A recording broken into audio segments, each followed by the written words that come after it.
Bismillahirrahmanirrahim. Assalamualaikum warahmatullahi wabarakatuh.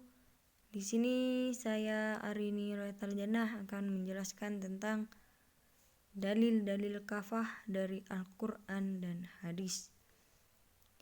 Dan semua manusia serta jin diciptakan oleh Allah untuk beribadah kepadanya, sebagaimana diungkapkan dalam Al-Quran. Bismillahirrahmanirrahim. Wa ma khalaqtul jinni wal insi illa ya'budun.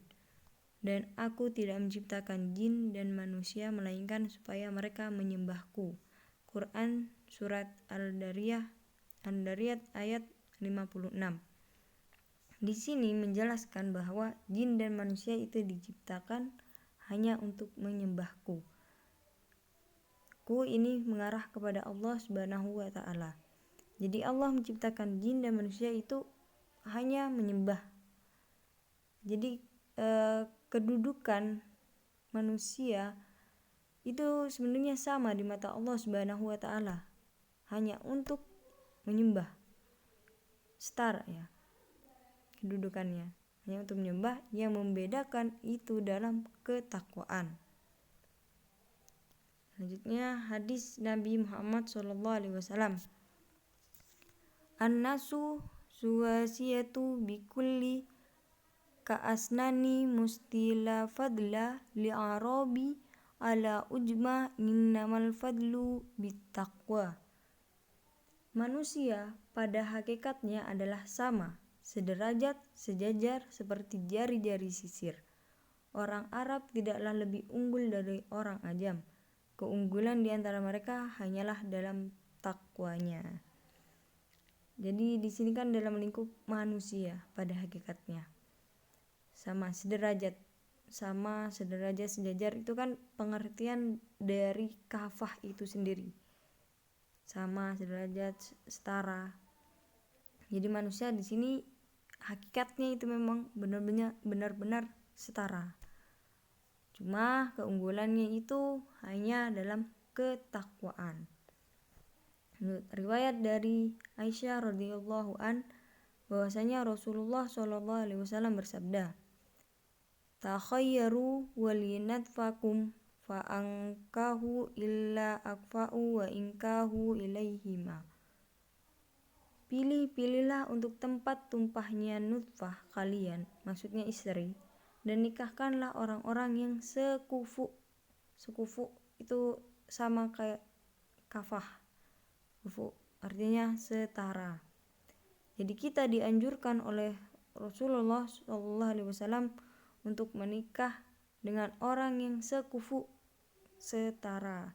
Ini dalam lingkup pernikahan. Kalau hadis di atas itu kan dalam lingkup yang lebih umum, manusia hakikatnya.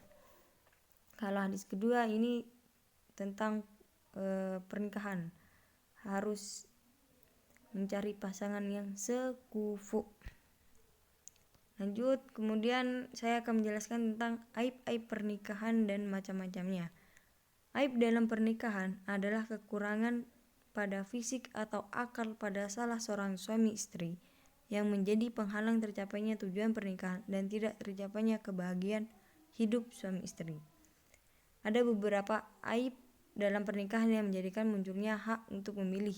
Di antaranya, yang pertama, istri menemukan suami tidak mampu melakukan persetubuhan karena impotensi atau zakarnya terputus.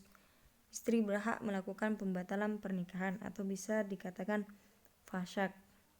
Ini kan termasuk aib juga. Terus yang kedua, jika seorang suami mendapatkan istrinya memiliki aib yang menghalangi persetubuhan, seperti kemaluannya buntu, yang tidak bisa disembuhkan, menjadi haknya untuk membatalkan pernikahan.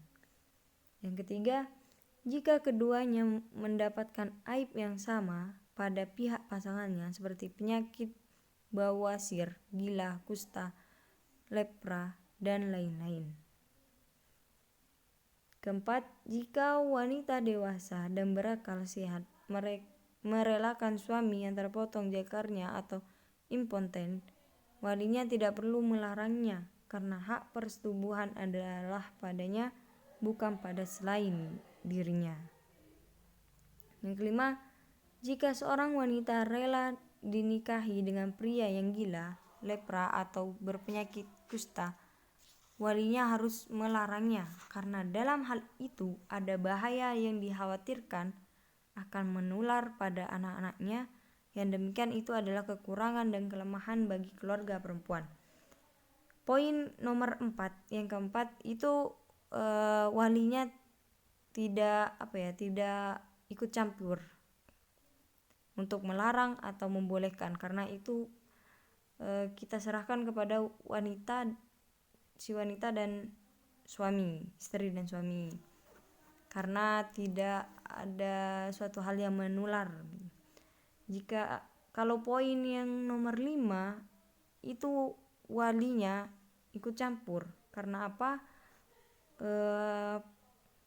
Penyakit ini kan bisa menular pada anak-anaknya, jadi dikhawatirkan nasabnya atau keturunannya akan terjadi hal-hal yang menular dari istri atau si suami. Lanjut. Jenis penyakit yang terjadi pada pasangan suami istri ditetapkan sudah berikut. Cacat penghalang fungsi suami istri alat reproduksi, itu ada aljab. Aljab itu adalah terpotongnya zakar semuanya atau sebagian dan sisanya bukan hasafah. Terus yang kedua ada al-unnah. Al-unnah artinya kelemahan pada penis yang menghalang-halang kemampuannya untuk bersetubuh. Yang ketiga ada rotak, tersembatnya lubang vagina yang menyebabkan terjadinya kesulitan dalam bersenggama. Terus yang kelima ada koron, artinya tulang yang menghalangi rahim serta menghalangi penetrasinya penis, berupa benjolan tulang yang tumbuh pada kelamin wanita yang mirip tanduk domba. Nah, dalam penyakit-penyakit ini kan termasuk aib juga bagi istri maupun sang suami, yang akan menimbulkan suatu menerima atau tidak menerimanya suami dengan istri. Jadi di sini sang istri ataupun sang suami itu berhak untuk menerimanya atau tidak menerima. Terus yang kedua, cacat bukan penghalang fungsi suami istri atau alat reproduksi. Yang pertama ada barosh, artinya munculnya keputih-putihan di kulit yang disertai hilangnya darah kulit dan berikut dagingnya. Itu penyakit itu bisa menular ke keturunan atau yang mencampurinya. Yang kedua ada junun. Artinya gila atau hilangnya akal yang menyebabkan tidak dapat melaksanakan hak. Ini haknya kan ada banyak, hak jadi seorang istri, hak jadi seorang suami. Nah, kalau si suami atau si istri ini menderita gila, maka hak-haknya bisa tidak terlaksana. Terus yang ketiga ada judzam, yaitu kusta atau kelemahan yang ada pada anggota tubuh dan hidung yang bisa menjalar ke anggota yang lain, sehingga dapat terjadi kerontokan, bahkan terkadang menular pada keturunan dan pada orang yang mencampurnya. Jadi ini termasuk aib-aib atau penyakit yang derita suami atau istri. Jadi si suami atau si istri itu berhak untuk memilih untuk menerima atau tidak menerima, untuk melanjutkan atau tidak dilanjutkan. Sekian, terima kasih dari saya. Apabila ada salah dan kata itu dari saya, apabila ada hal yang bisa jelas atau yang benar itu hanya milik Allah Subhanahu wa taala. Saya mohon maaf. Wassalamualaikum warahmatullahi wabarakatuh.